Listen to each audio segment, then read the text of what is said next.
હમણાં એક જણો ભગવાનને કહેતો હતો, જય ભગવાન મને એ કે 10-12 કરોડ રૂપિયા આપી દે. ભગવાન કે ભાઈ 12 કરોડ નહીં, 10 કરોડ નહીં, 20 કરોડ આપું, પણ તું ઉપર આવીને લઈ જા. આવડો કે એ તો ભગવાન હું મજાક કરું, કારણ ઉપર કોઈને જવું જ નથી. હા મજા છે સાહેબ. આપણે અત્યારે તમે જોવો ને તો વિચારધારા જ આપણી અવળી છે. હું તો કાયમ કહું છું સારું વિચારો, બીજાનું સારું વિચારો તો તમારું સારું થાય. આપણી વિચારધારા જ અવળી છે. અત્યારે તમે જુઓ દીકરાની માયુને વહુ એવી લાવવી છે કે ઘરનું બધું કામ આવડતું હોવું જોઈએ. હંજવારી કરતા આવડે, પોતા કરતા આવડે, રોટલા કરતા આવડે, લાપસી આવડે, આ બધું કામ આવડતું હોય એવી વહુ લાવવી છે. અને પોતાની દીકરીની એવી જગ્યાએ દેવી છે કે જ્યાં એને કાંઈ કામ જ ન હોય. આ વિચારધારા આવડી નહીં. હા મજા છે સાહેબ. આપણા બીજા દેશમાં સાહેબ આગ લાગે ને એટલે લોકો એમ કે ઓ માય ગોડ બિચારાને કેટલું નુકસાન થયું. હવે એવું આપણી બાજુ આપણે અહીં કોકને આગ લાગે શું કે ખબર, એ વીમો પકવવા લગાડી હોય એટલે કીધું નાયક આંડો આમાં બિચારો બચી જાય. હા મજા છે. વીમો પકવવા કે આગ સાઈન લગાડી હોય, આપણે કાંઈ ઠારવા જવાય નહીં. એટલે ભાઈ એવું નથી, બિચારા અગરબત્તી કરી હેઠી પડી હળી ગયું છે. હા આવું જોવો સાહેબ. હા મજા છે સાહેબ. અમુક અમુક તમે જોવો ને, એક બેન હમણાં નવું ટીવી લાવ્યા કરીએ તે ભાઈ ઓફિસેથી આવ્યો ને તે રૂમમાં લઈ ગઈ કે જવો આ નવું ટીવી લીધું. એ કે આ કેટલાનું આવ્યું? કે 55,000નું. અરે પણ ગાંડી, આના 55,000 દેવાય? આ જ કંપની અવડું ટીવી હું એ કે 35,000માં પૂછી આવ્યો હતો અને ત્યાંના 55 દીધા. એ કે તમે 35,000માં આવે એમાં ગેરંટી વોરંટી ન હોય. અરે બધું પણ એ કે આમાં જે સિસ્ટમ હોય એ તમે 35,000માં ન હોય. અરે એ બધું હવે હું કહું એ સિસ્ટમ તમારે 35,000માં હતી? એ કે કઈ? એ કે આમાં એ સિસ્ટમ છે, લાઇટ વહી જાય ઓટોમેટિક બંધ થઈ જાય. એલા કીધું એ તો બધાય ટીવી થઈ જાય. ઓલો દમ ખાઈ ગયો, 3-4 ગ્લાસ તો પાણી પી ગયો. આને કેમ હાચવું? હા હા હા. મારો એક મિત્ર છે ચકવડો કરીને, એક દી મને કહેતા હતા, મને કે પ્રફુલભાઈ તમે એ કે પ્રોગ્રામમાં જાવતી બોલતા હો તો. મેં કીધું શું? મને કે આ દીકરીઓ હારે જાય ને પછી કે અટક ન બદલે. આ કે અટક એના હારિયા પક્ષની ધબેડે કે એ ન હોવું જોઈએ, અટક એ નહીં રાખવાની. મેં તને વાંધો શું છે? મને વાંધો હોય ને એ કે અહીંયા એ કે આપણે હારે ભણ્યા હોય કે ફેસબુકમાં એ કે એનું નામ ગોચી જડતી નથી. એના કીધું આ શો વેળે કીધું. હા હા હા. એક બે બેનપણીઓ હમણાં માર્કેટમાં ભાઈ પ્રફુલભાઈ વાતું કરતી હતી. એ કે આમ જો ગાંડી, દોરા કર્યા, ધાગા કર્યા, તાવીજ પહેર્યા, કેટલું કેટલું જોવડાવ્યું, પણ કોઈ દી શાંતિ ન થાય. પણ એ પતિદેવ હારે બાજી નહીં ને ત્યાં સુધી કે શાંતિ ન થાય, દોરા ધાગાનું કાંઈ ન આવે. આ કેવી બગડાસટી બોલાવતી છે. હા બધું પહેરી લીધું કે એ બાયધા પછી જે શાંતિ મળે ને એ તાવીજમાં નથી. હા હા મજા છે સાહેબ. અમારા નાનુભાઈ ભરાડે લખ્યું છે, સુખ દેણ સગા નહીં, સુખ દેણ સગા નહીં, નહીં સુખ ઘર નાર, સુખ દેણ સગા નહીં, નહીં સુખ ઘર નાર, કયા ગરા નહીં દીકરા એનું જીવન હોય અંધકાર. હા દીકરા કયા ગરા હોય ને તો જીવન જીવવાની મજા આવે બાપુ. હા હા.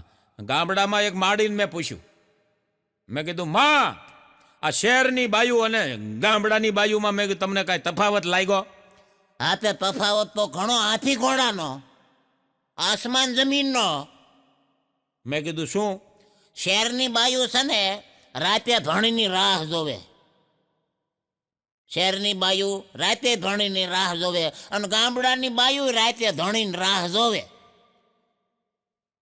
પણ ગામડાની બાયુ એમ કહેતી હોય કે તમારા દીકરા આવશે પછી હારે જમશું. શહેરની બાયુ એમ કે તમારા દીકરા લાવશે તો ખાશું. શહેરની બાયુ તો બહારથી લાવવાની રાહ જોઈને બેઠી હોય. અને એમાંય તમને જો કઈ વ્રત કરી કરીને બાયુ કઈ ભૂખ્યું નથી રહેતી. હો અલા ભાઈ ભૂખ્યું રહેતી જ નથી ને. વ્રત કરે એમાં તો આ ધણીને ઉલટો વધારે ખર્ચો થાય. એલા હા કેટલું કેટલું ખાઈ જાય અને આ શરીર ઢમઢોલ કરે, શરીર થઈ જાય. એક બેનનું તો શરીર વ્રત રહી રહીને એટલું બધું જાડું થઈ ગયું. તો તમને કહું એ 100 કિલો ના હતા, વ્રત એટલા બધા કરે ને ફરાળ એટલું કરે, નકરા બટેટા જેવી થઈ ગયેલી એલા ભાઈ.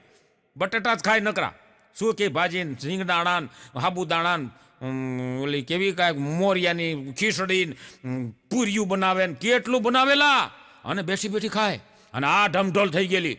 હવે એ તમને કહું 70 કિલોની હતી, એમાંથી એણે 150 કિલો વજન કર્યું. તો આ વ્રત રહેવાનું શું કારણ? એમાં એ બેન એક દી વજન કરાવવા જતા હતા, બરોબર આમ વજન કાંટા પાસે પહોંચ્યા. વજન કાંટાનો માલિક કે હે બેન પગ મૂકતા નહીં, વજન પગ મૂકતા નહીં, પગ મૂકતા નહીં. કે કેમ ભાઈ? વજન કરાવો છે, પૈસા દેવા છે. મારે પૈસા નથી જોતા, આ મારો વજન કાંટો, વજન પગ ન મૂકતા વજન કાંટા ઉપર. કેમ? એ કે ભાઈ તમારો ખાલી પડસાયો પડ્યો ને એમાં 500 ગ્રામ બતાવે છે. કે અમારે ધંધો કરવો ભાઈ, આ અમારી આજીવિકા મજા છે સાહેબ. મારો એક મિત્ર છે ભકલો કરીને, 5 વર્ષે ભેળો થયો. મેં કીધું હે ભગલા કેમ હાલે છે જીવનમાં? અરે મને કહે પ્રફુલભાઈ ઠીકો ઠીક, આપણે રામના રાજ, આપણે કાંઈ વાંધો નથી. મેં કીધું સારું કહેવાય. તો મેં કીધું તે પ્રગતિ કરી? અરે હોય ભલા મળા, આપણે કે હવાર થાય ને તો આમ કે આમ બારી કે હું જે હૂતો હોતા કે લાઈન લાગે માણસોની. હા 50 માણસો આમ લાઈનમાં ઊભા હોય. મેં કીધું શું ધંધો કરે છે? કે ધંધો બંધો કાંઈ નહીં, એ બધા વ્યાજ લેવા વાળા. વ્યાજે રૂપિયા લઈને મારો દીકરો તડકારા કરે, બોલો જલસા કરે, મજા છે સાહેબ. આ તમે જોવો ને આપણા જીવનની શરૂઆત, આ વાત ખાસ સાંભળજો બધા, કે આપણી જીવનની શરૂઆત છે ને સાહેબ, એ 2 અક્ષરથી થાય છે ને 2 અક્ષરે પૂરી થાય છે. 2 અક્ષરથી જીવનની શરૂઆત થાય અને 2 અક્ષરે પૂરી થાય. સાહેબ માણાનો જન્મ થાય એટલે આ શરીરને તન કહેવાય. તન એટલે અક્ષર 2.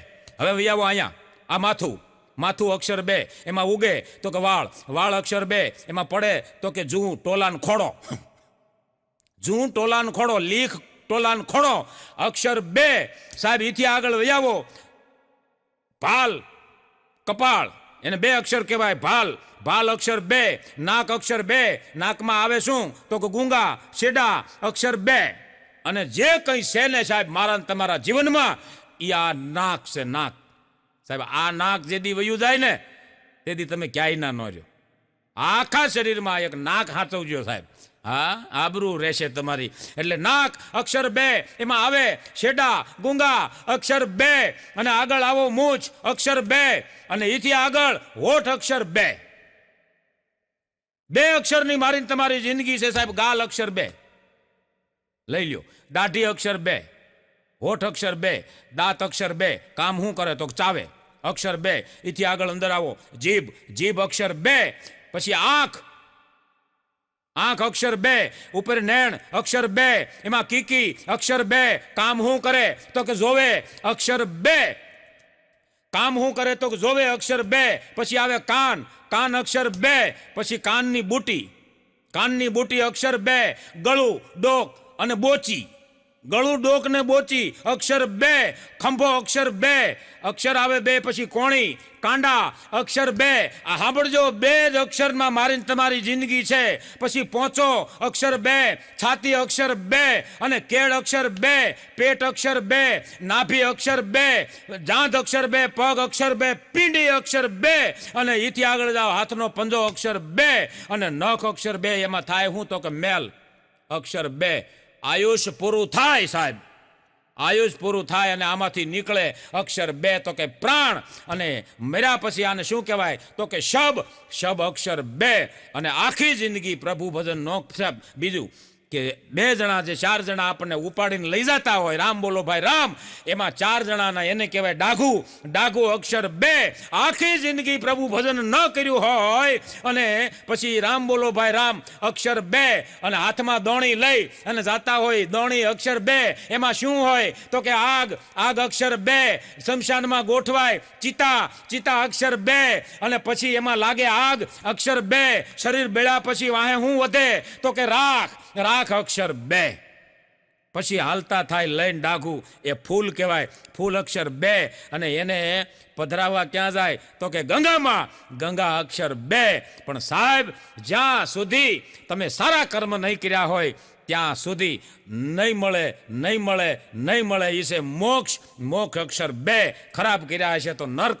નર્ક અક્ષર 2. માટે કામ, ક્રોધ, મદ, લોભ અને મોહ માયાને છોડી અને 2 અક્ષર ભજી લ્યો. એ છે રામ. અને રામ ક્યારે ભજાય?